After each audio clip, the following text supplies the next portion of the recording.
Welcome to the debate. Today we're diving into the strategic roadmap for the ASEAN-India Comprehensive Strategic Partnership. And we're using the recent opening remarks by Prime Minister Modi at the ASEAN-India Summit as our source material. It's a really interesting document, isn't it? Because it sets up this powerful tension almost right from the start. You've got this sweeping, almost philosophical language about shared values, history. Right. And then boom, these very hard-nosed, specific policy points focused on immediate global risks. Exactly. And that tension, that's really our central question today. Does the strength, the future stability of this partnership fundamentally rely on that explicit emphasis on shared historical ties, cultural values, and, this mutual identity as the global South? Or is its structure primarily dictated by immediate geopolitical necessity, driven by what the text calls current uncertainties and this urgent need for pragmatic security and supply chain resilience? That's the core intellectual friction, isn't it? It's really the difference between, let's say, legacy and immediacy. Well, my position, grounded I think in the spirit of the remarks, is that the partnership is sustained primarily by those deep-seated shared values and historical affinity. These enduring connections, they provide the necessary ballast, making the strategic elements possible and, crucially, long-lasting. And I come at it from, a different angle entirely. While those values are certainly an important historical backdrop, I'd argue the functional weight of the partnership, its actual structure, its concrete commitment, is primarily a practical response to global instability. The policy engine here is prioritizing strategic necessity over cultural commonality, pretty much every time. Okay, I see why you would focus on the immediate policy items, but let me just return to the foundation the Prime Minister established. He wasn't simply, paying lip service to history. He specifically stressed that the connection between India and ASEAN, and together that represents nearly 1/4 of the world's population, which is staggering, is not just geography, but, quote, deep historical ties and shared values. This foundational commonality, it's presented as the very reason the partnership is resilient, the reason it's capable of weathering external shocks. But resilience is, it's a feature of any strong alliance, isn't it? Whether it's strategic or cultural. My concern is that identifying these deep ties feels a bit like, diplomatic tradition, implementing concrete, date-specific policy that's strategic substance. When a government addresses a global summit, they're essentially telling you what they are going to spend money and political capital on next. But look at the framing, though. The relationship is explicitly defined beyond just the commercial realm. They are designated specifically as cultural partners and co-travelers of the Global South. This common identity, this Global South identity, aiming for inclusivity and sustainability, well, that requires a shared commitment to building a rules-based order that benefits developing nations equally. That's a shared ethos, surely, not just some temporary security pact. And furthermore, look at the commitment to long-term success. It's anchored in these massive, decades-long projects, the Asian Community Vision 2045 and Developed India 2047. These visions, aiming to build a brighter future for all humanity, they demonstrate that the core mission is really about a shared aspirational destiny that goes far beyond the current crises. I grant that the language of shared destiny is compelling. However, if you look at the specific action items, the things that actually give the partnership its structure, they seem entirely driven by risk mitigation in what the speaker explicitly calls a period of uncertainties. The values might be the window dressing. The substance feels like strategy to me. That feels a bit too reductive. The language immediately shifts to strategy because that foundational trust is already there. Perhaps, but the strategy is what sets a direction, wouldn't you say? The focus on the partnership as a strong basis for global stability and development that suggests a deliberate strategic counterbalancing effort against external factors. It's a clear geopolitical necessity, especially in the contested Indo-Pacific. And what are the specific areas prioritized?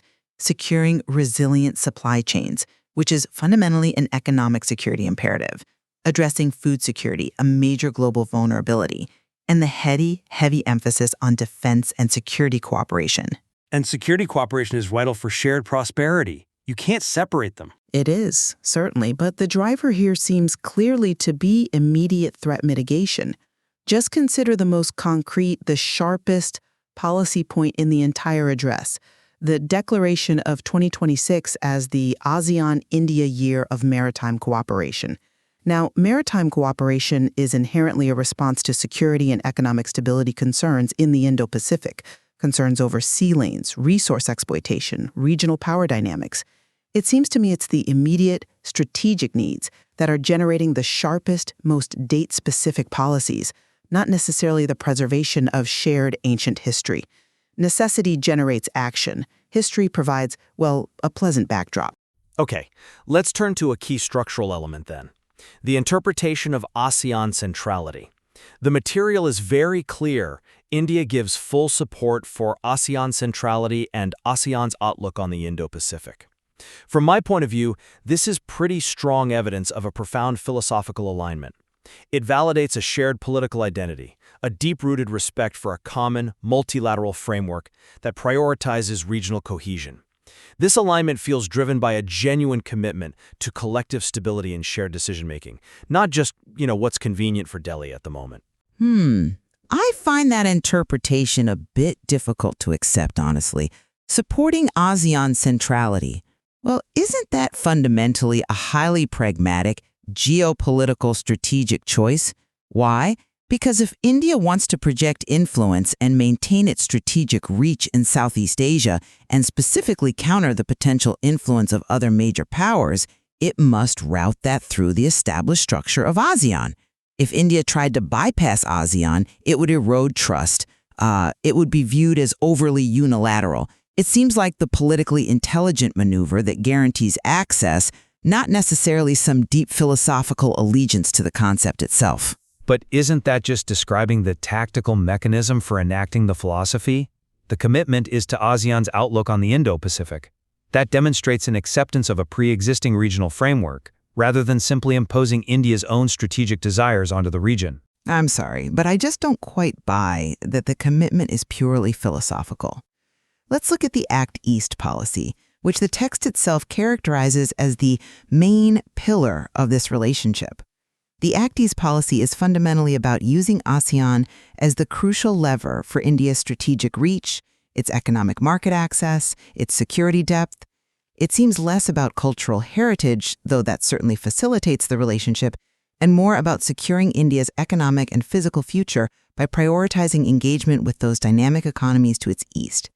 When we call something a main pillar, aren't we prioritizing its functional utility, not necessarily its cultural ethos? Okay, but if it were purely about functional utility, why would the partnership insist on such a profound and intentional broadening of scope?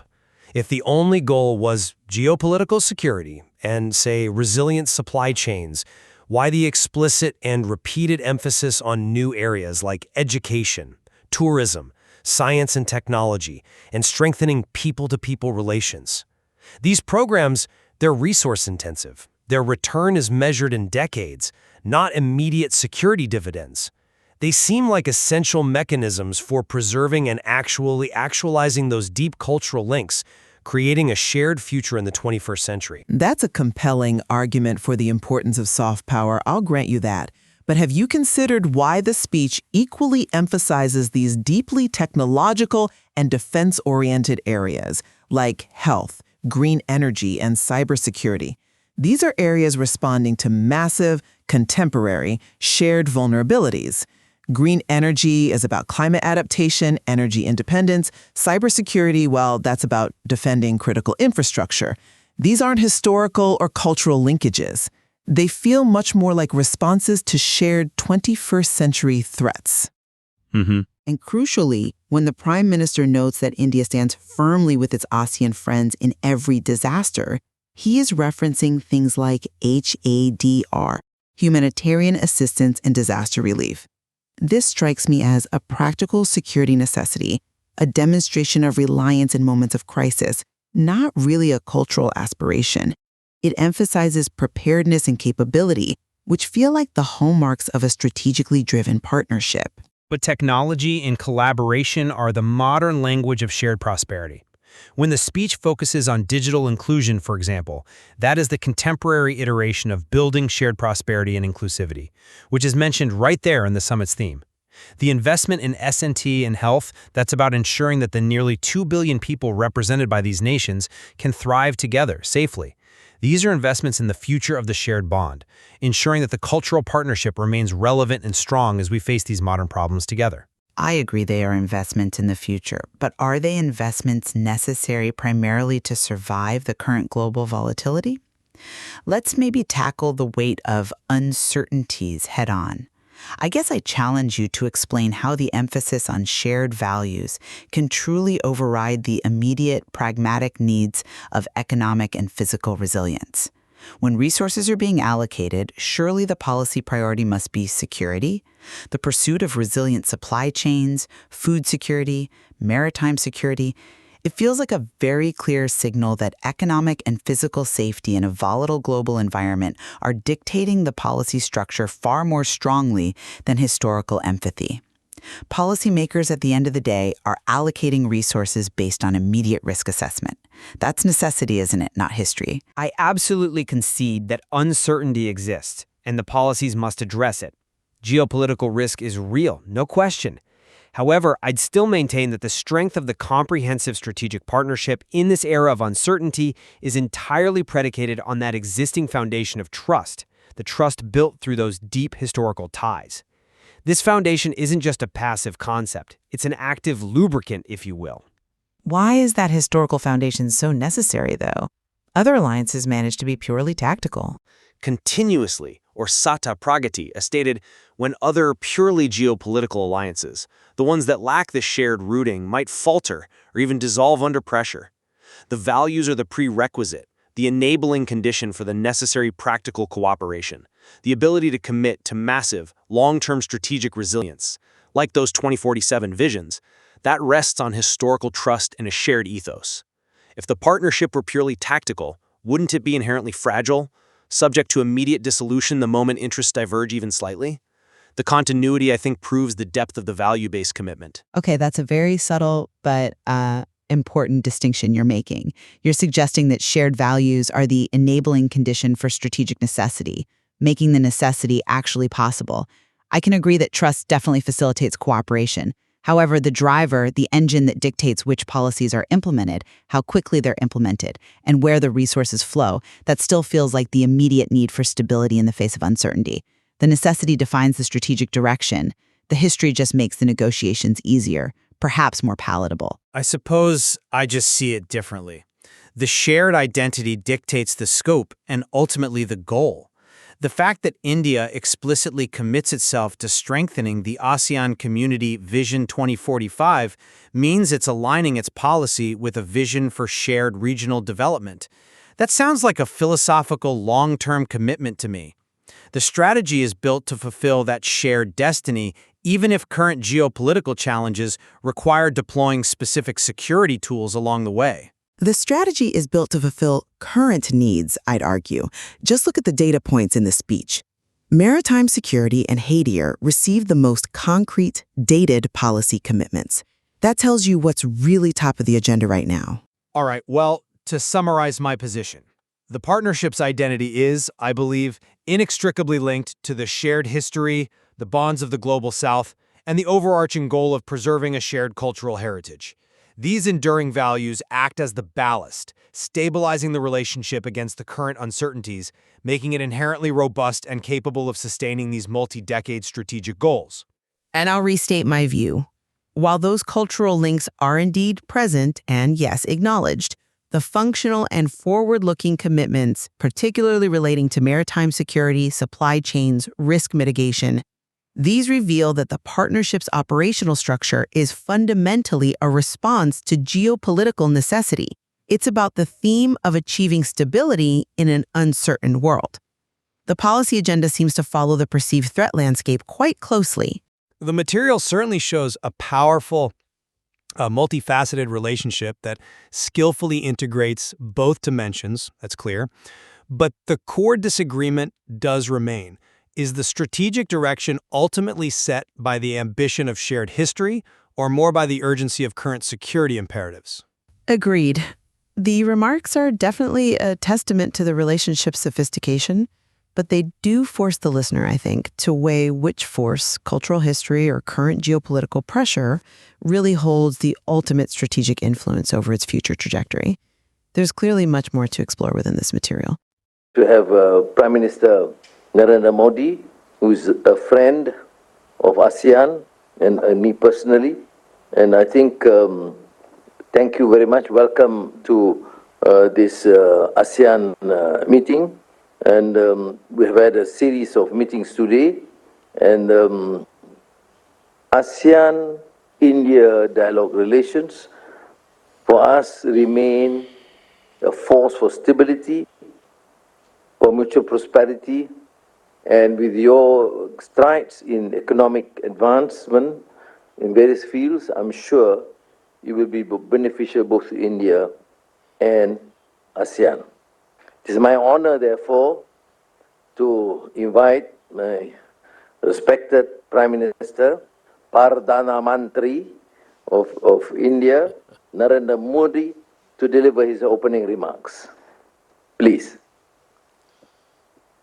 Your Excellency, प्रधानमंत्री और मेरे मित्र अनवर इब्राहिम जी, Your Majesty, Excellencies, नमस्कार।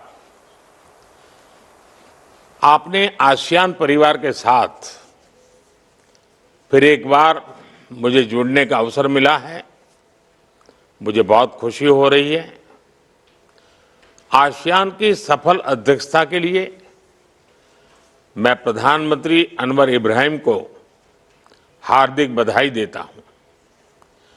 भारत के country coordinator की भूमिका कुशलता से निभाने पर फिलीपींस के राष्ट्रपति मार्कोस का धन्यवाद करता हूं और आसियान के नए सदस्य के रूप में तिमोर लेस्ते का स्वागत करता हूं। थाईलैंड की क्वीन मदर के देहांत पर मैं सभी भारतवासियों की ओर से थाईलैंड के राज परिवार और जनता के प्रति अपनी गहरी संवेदना व्यक्त करता हूं। फ्रेंड्स, भारत और आसियान मिलकर विश्व की लगभग 1/4 जनसंख्या को रिप्रेजेंट करते हैं। हम सिर्फ ज्योग्राफी ही शेयर नहीं करते, हम गहरे ऐतिहासिक संबंधों और साझे मूल्यों की डोर से भी जुड़े हुए हैं। हम ग्लोबल साउथ के सहयात्री हैं। हम केवल व्यापारिक नहीं, सांस्कृतिक साझेदार भी हैं। आसियान भारत की एक्ट ईस्ट पॉलिसी का मुख्य स्तंभ है। भारत सदैव आसियान सेंट्रलिटी और इंडो पैसिफिक पर आसियान के आउटलुक का पूर्ण समर्थन करता रहा है। अनिश्चितताओं के इस दौर में भी Bharat ASEAN comprehensive strategic partnership में सतत प्रगति हुई है और हमारी ये मजबूत साझेदारी वैश्विक स्थिरता और विकास का सशक्त आधार बनकर उभर रही है। फ्रेंड्स, इस वर्ष की आसियान समिट की थीम है इंक्लूसिविटी एंड सस्टेनेबिलिटी और ये थीम हमारे साझा प्रयासों में स्पष्ट दिखती है, चाहे वो डिजिटल इंक्लूजन हो या फिर मौजूदा वैश्विक चुनौतियों के बीच फूड सिक्योरिटी और रिजिलिएंट सप्लाई चेन सुनिश्चित करना। भारत इन प्राथमिकताओं का पूर्ण समर्थन करता है और इस दिशा में साथ आगे बढ़ने के लिए प्रतिबद्ध है। फ्रेंड्स, भारत हर आपदा में अपने आसियान मित्रों के साथ मजबूती से खड़ा रहा है। एचएडीआर, समुद्री सुरक्षा और ब्लू इकोनॉमी में हमारा सहयोग तेजी से बढ़ रहा है। इसको देखते हुए हम 2026 को ASEAN India year of maritime cooperation घोषित कर रहे हैं। साथ ही हम education, tourism, science and technology, health, green energy और साइबर सिक्योरिटी में आपसी सहयोग को भी मजबूती से आगे बढ़ा रहे हैं।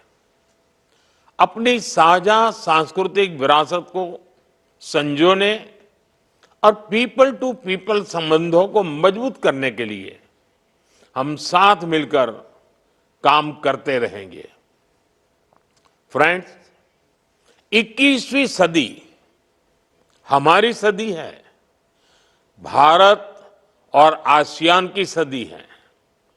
मुझे विश्वास है कि आसियान कम्युनिटी विजन 2045 और विकसित भारत 2047 का लक्ष्य पूरी मानवता के लिए एक उज्जवल भविष्य का निर्माण करेगा। आप सभी के साथ भारत कंधे से कंधा मिलाकर इस दिशा में काम करने के लिए प्रतिबद्ध है। बहुत बहुत धन्यवाद।